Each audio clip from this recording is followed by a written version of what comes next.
Alright guys, it's Shalom with the Paradox Gaming Network, and today we are talking Ashes of Creation, except I'm not going to be getting into a lot of new things. This is actually taking a step backwards, and this is going to help the new people. So for anybody that came here looking for new stuff, you might want to check out my interview with Steven from last week. That's going to give you a lot of details. Today we're going to be focusing on the new people in the community and their frequently asked questions. Now, ironically, the first question we get all the time is, what is Ashes of Creation? Because somewhere along the line, its identity has gotten a little confused. Ashes of Creation is an open world MMORPG that's in development by Intrepid Studios. That answer might sound really basic, but that goes with the companion question of what is Ashes of Creation Apocalypse? And Ashes of Creation Apocalypse is a standalone testing mode that Intrepid Studios used to test a lot of things about their video game development.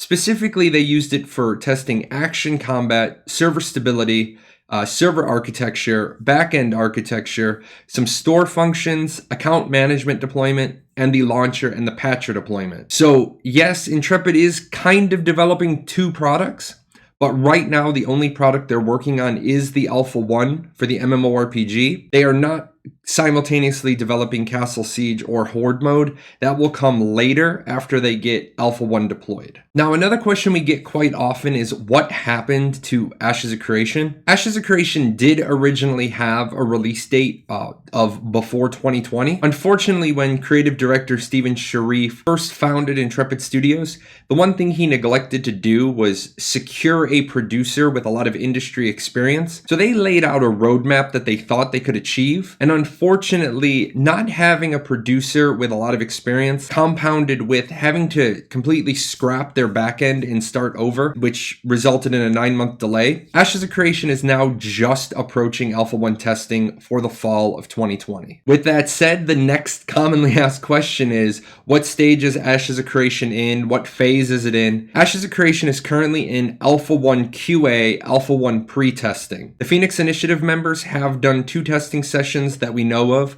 which has provided Intrepid with some much needed data. In these early stages, Intrepid has discovered a few things that they weren't finding with just in-house testers. One of them was a collision issue, so they're working on that now before they do another round of testing. The roadmap we have right now will include anybody with a Leaders of Men Kickstarter or Summer Backer package joining the testing in August of 2020. And finally, when it comes to just like general questions, we get a lot of people coming into the Discord or on the forums or on Reddit, and they'll ask like a really broad question, like what do we know about Ashes? The couple of places I'm going to direct you to that is my website, Ashes 101. It's my educational website. I'm going to direct you to the Ashes of Creation wiki, which is basically the definitive source of quotes and citations. And then of course, I'm going to send you to the Ashes of Creation official website.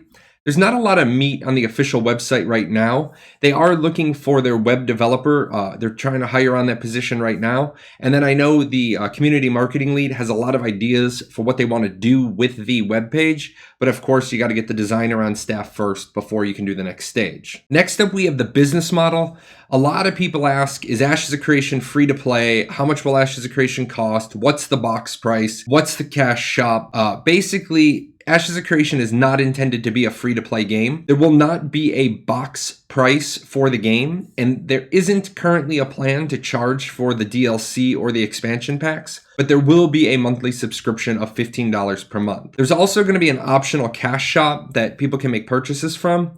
Intrepid has pledged that this will be cosmetics only, and there won't be any pay-to-win or pay-to-convenience features included in that cash shop. We get a lot of questions every day about how to play, like how to play Ashes of Creation. Can you play Ashes of Creation? Right now, Alpha 1 sales are closed. However, there is a chance that Intrepid may reopen those sales sometime in the future. This is all going to be determined based on the server performance of those initial 10,000 Alpha 1 testers. Of course, if you have any Kickstarter or Summer Backer pledge package, you can upgrade to a package that has Alpha 1 testing included. If you do have Alpha 1 access, make sure to be watching the official Discord and your email, also their social media channels, so you know when to be expecting your email for your invitation. And like I said earlier, Leaders of Men, it's the month of July. You should be expecting your email this month for the playtesting that starts next month. Now, I know some people ask, how can I play Ashes of Creation Apocalypse? Right now, Ashes of Creation Apocalypse is off offline. After running 3 seasons of Chapter 1, Intrepid decided to move Alpha 1 ahead in the testing before deploying Castle Siege testing. With that shift in the testing roadmap, Apocalypse was taken offline until they're ready to deploy the next stage of testing. And like I said earlier, they are not currently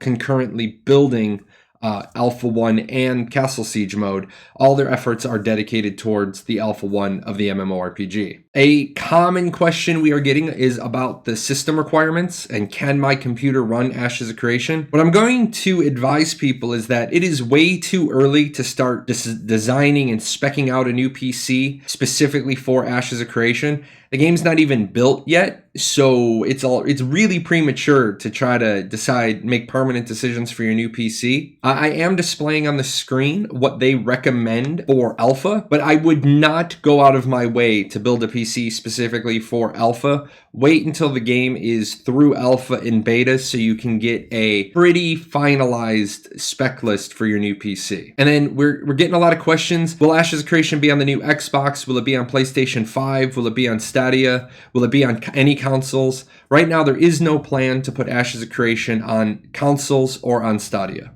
Wrapping this up with the commonly asked questions about game content.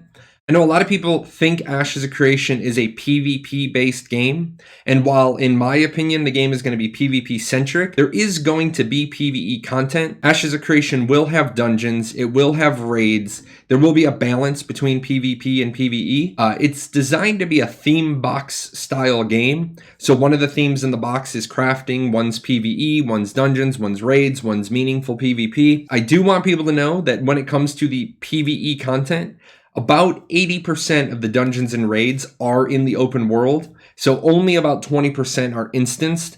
While you're in the open world, you are, of course, vulnerable to attack from other players. So keep that in mind when you're deciding if Ashes of Creation is your next destination for an MMORPG. And then I know people are stoked and excited about Ashes of Creation races. Ashes of Creation is going to have 9 total races. There's going to be 4 main races with 2 sub-races each. And then there's going to be the Tulnar. I have included a link in the description below to the Ashes 101 page on races. There's just too much to cover in a open statement. So the races page I do have done. And then Ashes of Creation in classes. The plan is to have 64 total classes. However, given the nature of the class system, each character will only have access to 8 classes. What happens is you will make a decision and you will pick a primary archetype out of the Bard, Cleric, Fighter, Mage, Ranger, Rogue, Summoner, and Tank. You will pick one of those as your primary. That determines your role in parties and in gameplay. You then will pick a secondary archetype from that list of 8, and that forms your class. And that really determines how you fulfill that role that you chose. Now, your primary archetype, that is fixed and unchangeable. Your secondary archetype is changeable if you meet certain prerequisites. So you won't be changing your class on the fly, in between fights, in between rooms in the dungeon. There will be a cost to change this. You change your class, and you will have to go and do something. And I also want to note that you do not get any of the abilities of your secondary archetype. You get augments that change the way your primary skills work, but if you decide to sub cleric, you don't suddenly get heal spells for other people. If you want more information on classes, I've put a link in the description below specifically to the class page. And then the other frequently asked questions that we get questions on nodes, mounts, PvP, like basically anything. I'm just going to direct you back to Ashes 101. I have pages on everything with videos that go really deep dive. So pretty much anything you're going to be looking for, you should be able to get an answer to. And with that, guys, that is it for today. I wanted to make sure to spend some time for the new players. I don't want you to feel that since we're 3 years into development, you can't come into the official Discord or the forums or the Reddit and ask a question. If you're looking for information, right over there, ashes101.com. That is your educational site. And then if you are brand new to Ashes, if you have not registered yet, stop what you're doing, go into the description below, make sure you sign up for Ashes. I'd appreciate if you use my referral code. It helps me out a little bit. And if you like what you saw today, make sure you subscribe to the channel and ring the bell so when I put out more content, you get notified. And let me know what content you want me to make, and I'll get busy making it. You guys take care, and I will see you next time. What are you still doing here? Nobody ever stays this long. This is the end screen. Well, since you're here, there's a couple other videos I think you should check out. And all those names, those are my patrons over at Patreon. I couldn't do this without them. So, big thanks to them for all their support.